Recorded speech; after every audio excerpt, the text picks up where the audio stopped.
Non, les gars, franchement, le Sénégal, ça commence à faire beaucoup, les gars. Ça commence à faire vraiment beaucoup. On va de déception en déception.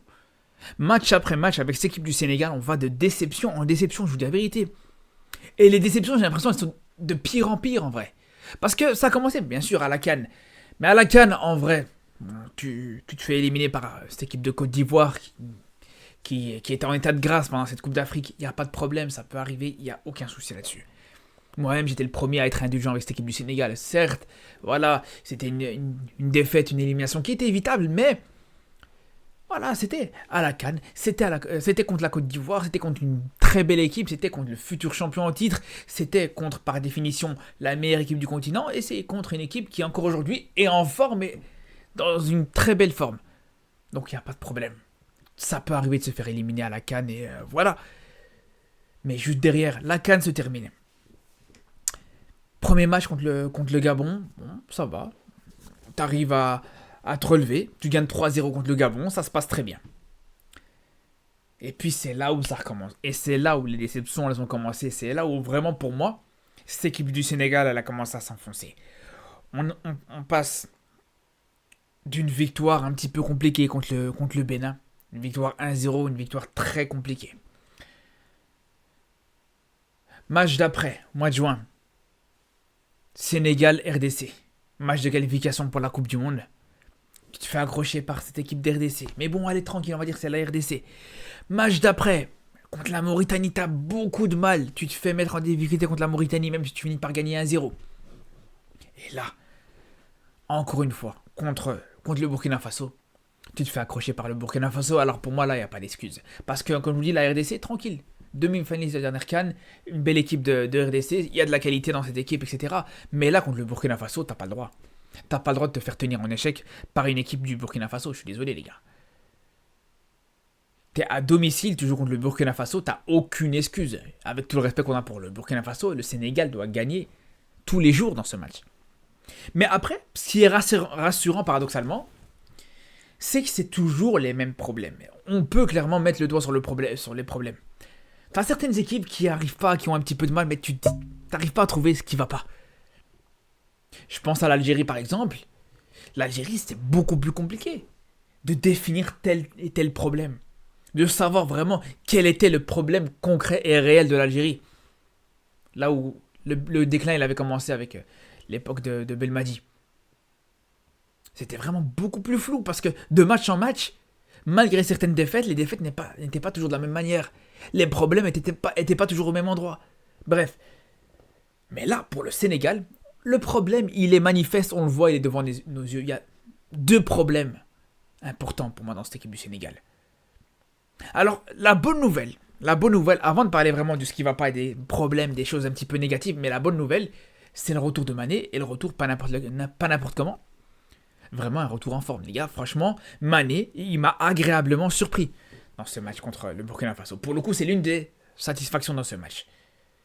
Vraiment, Mané, dans ce match, il a vraiment proposé un match de très haut niveau. On a revu le Mané de l'époque, le Mané qui était en forme, un Mané qui était en jambes. Et je vous dis la vérité, en dehors de son but, il peut marquer, il aurait très bien pu marquer et faire le même match, ou même ne pas marquer. Avec ce match, j'aurais dit exactement la même chose. Et c'est déjà arrivé, dans certains matchs, on a vu Mané marquer, mais malgré tout, j'ai été très difficile et très, justement, très dur avec cette équipe du Sénégal, par exemple. Mais là, pour le coup, au-delà de son but, déjà, c'est pas n'importe quel but. C'est un but qui va chercher tout seul. C'est un but qui va chercher tout seul grâce à un pressing, grâce à une récupération haute, comme il en a fait énormément. Il a fait 3 récupérations hautes en première mi-temps. Il y a l'action du but. Donc c'est un but qui va s'amener tout seul, qui va chercher tout seul avec cette récupération et qui va avoir la lucidité derrière de finir cette action. Il y a une autre situation et il y a surtout cette action-là, les gars. Cette action-là qui amène juste derrière l'occasion en or pour Nicolas Jackson. Et là, on arrive au problème et à l'aspect négatif. Nicolas Jackson. Les gars, je sais qu'il y a beaucoup de Sénégalais à l'époque, il y a une semaine d'ici, qui m'étaient un petit peu tombés dessus. Quand j'avais critiqué un petit peu Nicolas Jackson par rapport à ses déclarations, par rapport un petit peu à son comportement, par rapport à certaines choses qu'il pouvait dire, j'avais dit que il n'était pas forcément apprécié du côté de Chelsea, et que même du côté du Sénégal, il y a beaucoup de supporters sénégalais qui en avaient un petit peu marre de lui, de ses prestations sur le terrain. Je parle pas de lui, de la personne, mais en tout cas de ses prestations sur le terrain. Et beaucoup m'ont reproché d'avoir dit ça. Il y a beaucoup qui m'ont dit ouais non, pourquoi tu te permets de dire que Nicolas Jackson n'est pas apprécié au Sénégal, d'où tu te permets de dire que les supporters sénégalais n'apprécient plus trop Nicolas Jackson, les gars. C'est votre droit, c'est totalement votre droit d'apprécier ou de ne pas apprécier Nicolas Jackson.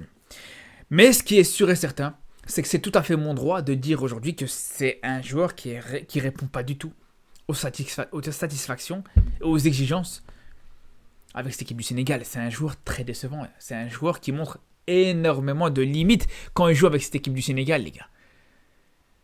Des occasions ratées match après match, les gars. Des occasions en or qu'il peut rater. Et ça, c'est pas la première fois. Et là, une situation voilà, où Mané fait le travail. C'est Mané, c'est le vieux père, j'ai envie de vous dire. Le Mané qui a un certain âge aujourd'hui, qui commence à avoir un certain âge, qui fait le travail, qui se plie en quatre pour Nicolas Jackson, le jeune Nicolas Jackson. Et juste derrière, voilà, tu vois qu'il va rater ce genre d'occasion. Tu peux rater une occasion pareille. Mais tu vas la cadrer. Une situation comme ça pour un attaquant de son calibre, un attaquant qui joue à Chelsea, un attaquant qui est un futur crack, et je pense qu'un jour ou l'autre, voilà, il finira par se réveiller, et il n'y a pas de problème là-dessus. Mais pour l'instant, les gars, c'est une vraie déception. Pour l'instant, pour moi, je trouve qu'il ne mérite pas forcément d'être titulaire à ce poste de numéro 9 dans cette équipe du Sénégal. Je vous dis la vérité, les gars. Pour moi, aujourd'hui, il y a certains joueurs dans cette équipe sénégalaise qui sont beaucoup plus légitimes que Nicolas Jackson. Habib Diallo, pour moi, aujourd'hui, même si c'est vrai que, objectivement, on peut considérer que Nicolas Jackson est meilleur. Que Nicolas Jackson a un meilleur potentiel, que Nicolas Jackson a une plus grosse marge de progression. Mais Habib Diallo, les gars, aujourd'hui, voilà, il déçoit beaucoup moins quand il joue avec cette équipe sénégalaise. Habib Diallo, il a son petit nombre de buts avec cette équipe sénégalaise aussi. Il t'en rate beaucoup moins, même s'il a des matchs aussi où vraiment il te fait arracher les cheveux, mais pour ce qui est d'Habib Diallo, on n'est pas à ce niveau-là, les gars. Et c'est pas ça le pire, c'est même pas ça le pire, les gars, parce que ça, voilà, une occasion ratée, ça peut arriver, il n'y a pas de problème. Mais globalement, dans ce match, il a quasiment tout raté, encore une fois. Je suis obligé de vous parler de ça, les gars. Il faut en parler de ça, les gars. À un moment donné, il faut en parler. Le mec est en position, comme vous voyez, il est en position de centrer. Il a la possibilité de centrer. Il envoie son ballon à l'opposé du terrain, alors qu'il n'y a absolument personne dans cette zone, les gars. C'est ça un attaquant.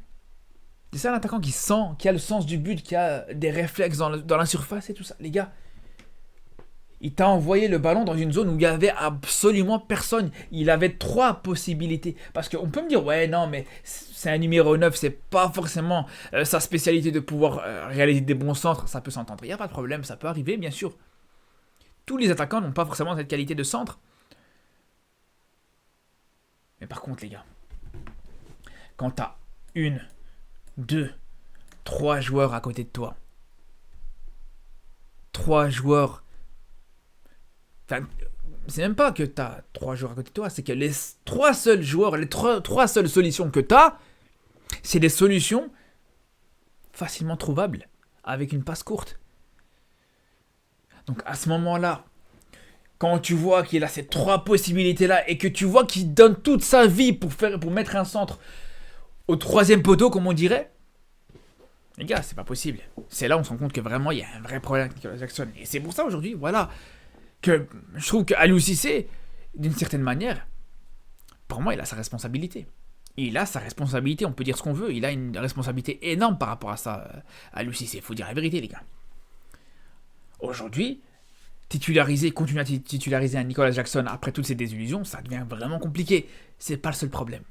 Je vous parle de Nicolas Jackson, mais c'est pas le seul problème. C'est pas le seul responsable et c'est pas, bien sûr, le seul responsable de cette désillusion côté sénégalais. Alors bien sûr, s'il te met, s'il marque quand il doit marquer, s'il te fait les bonnes passes et s'il il est adroit dans le dernier geste, il n'y a pas de problème. Bien sûr que tu n'es pas inquiété, même si le Burkina Faso marque en fin de match, c'est pas un problème.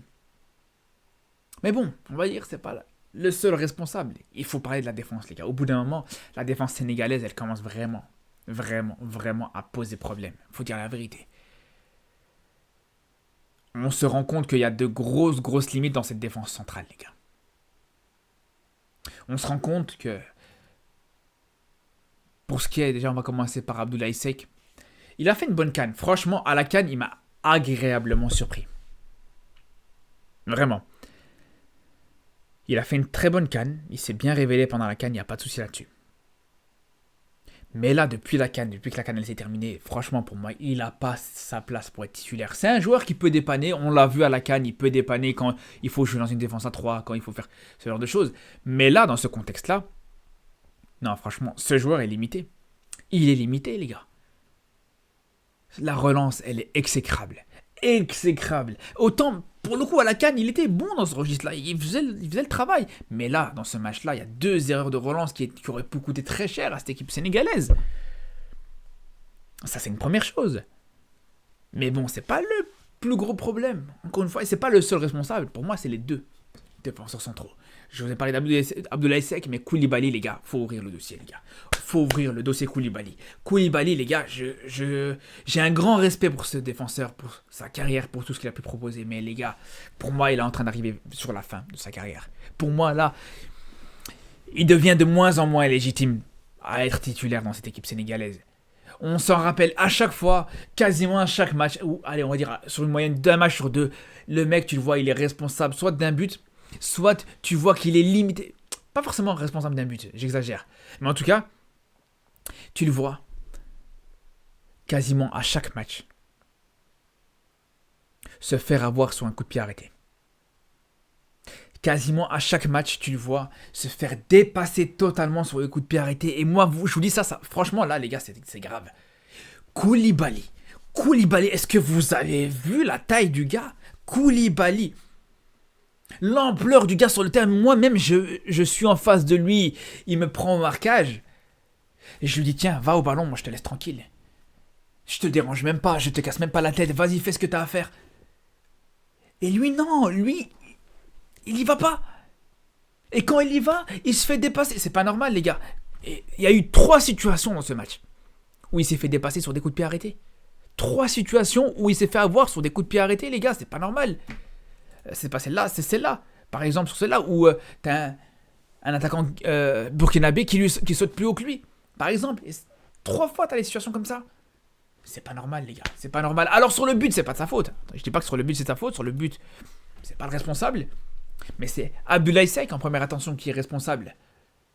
Puis juste derrière, t'as Pape Gueye qui suit pas. Il y a pas de problème. Ça, c'est encore autre chose. C'est l'action qui a été bien travaillée. Pour le coup, le coup de pied arrêté burkinabé a été très bien travaillé. Mais dans tous les cas, c'est pas normal qu'à chaque coup de pied arrêté burkinabé dans ce match, t'avais cette équipe sénégalaise qui a été mise en danger à cause d'une défense centrale qui était limitée dans ce registre-là. Alors que t'as des défenseurs centraux, pour moi, quand tu les vois, tu te dis, eux, là où tu t'es sûr et certain qu'ils vont être efficaces, qu'ils vont être irréprochables, c'est sur les coups de pied arrêtés. Mais non, pas du tout. Et le problème, c'est que c'est pas suffisant, c'est pas juste ça, justement. Non seulement sur les coups de pied arrêtés, c'est compliqué, mais c'est pas juste ça. C'est pas juste ça, les gars. Bien sûr, Koulibaly, tu vois qu'il est dépassé quand ça joue dans la profondeur, quand ça joue dans son dos. Il y a eu une situation, une des rares situations en deuxième mi-temps, en fin de première mi-temps, si j'ai pas le bêtise. En fin de première mi-temps, une des rares situations où justement, les gars, on a vu que Koulibaly s'est fait prendre de vitesse. Je vous dis, l'une des rares situations où tu as cette équipe du Burkina Faso qui s'est procuré une occasion, ça vient de Koulibaly qui se fait prendre de vitesse, ou en tout cas une occasion dans le jeu, bien sûr. Donc à la limite qu'il se fasse prendre de vitesse, ça arrive, il n'y a pas de problème, ça peut se comprendre. Lui aussi, il a un certain âge, la vitesse, ça n'a jamais été forcément son point fort. Enfin, il y a un petit moment, ça allait, il galopait pas mal, mais là, sur ces dernières années, c'est sûr que c'est pas forcément son point fort. Et encore plus actuellement. Donc ça peut arriver, il n'y a pas de problème. Surtout que c'est une situation dans le match, une seule situation dans le match où les Burkinabés, ils ont été dangereux directement dans le jeu sans coup de pied arrêté. Mais quand tu vois que tu as une situation où tu te fais mettre en difficulté, tu te fais prendre de vitesse, dans le dos de ta défense, et que en plus de ça, sur les coups de pied arrêtés, t'es mauvais, voilà, c'est comme ça que tu trébuches bêtement à domicile contre cette équipe du Burkina Faso, les gars. Voilà. Et il y a le problème, voilà, quand tu as une défense centrale et quand tu as une attaque, quand je dis une attaque, je parle de bien sûr de Nicolas Jackson, parce que le reste en attaque, soit Ismail Assar, soit Sadio Mané, il n'y a rien à dire là-dessus. Mais quand tu as ces deux, on va dire, extrêmes d'un côté et de l'autre qui sont pas au niveau, voilà, c'est compliqué, les gars, je vous dis la vérité, c'est compliqué. Et c'est là où, pour moi, vraiment, il faudra que Aliou Cissé prenne des responsabilités pour les prochains matchs, les gars. Là, il faudra prendre des responsabilités quand tu sais, comme je vous dis, voilà, que tu as un Koulibaly qui commence vraiment à montrer ses limites, quand tu vois Nicolas Jackson qui n'est pas encore tout à fait prêt, qui a encore besoin d'un ce déclic, quand tu vois un Abdoulaye Seck aussi qui a ses limites, pour moi, je vous dis, Aliou Cissé, il doit prendre ses responsabilités. Après, pour le reste, voilà, il n'y a pas tout qui est acheté. Je vous dis, Sadio Mané a été bon. Le milieu de terrain a vraiment proposé des très bonnes choses. Idrissa Gueye, c'était pas mal. Pape Gueye, j'ai beaucoup aimé. D'ailleurs, Pape Gueye, je le suis énormément avec Villarreal cette saison. Et franchement, je trouve qu'il fait des très bonnes choses avec Villarreal. Donc voilà, globalement, on a vu des bonnes choses. Ismail Assar, aussi, c'était très correct. Mais voilà, les deux extrêmes, les centraux, l'avant-centre, il y a quelque chose à faire là-dessus. Et j'ai hâte de voir sur le prochain match que ça va donner du côté du Sénégal. On se dit à très vite pour une nouvelle vidéo et surtout d'ici là.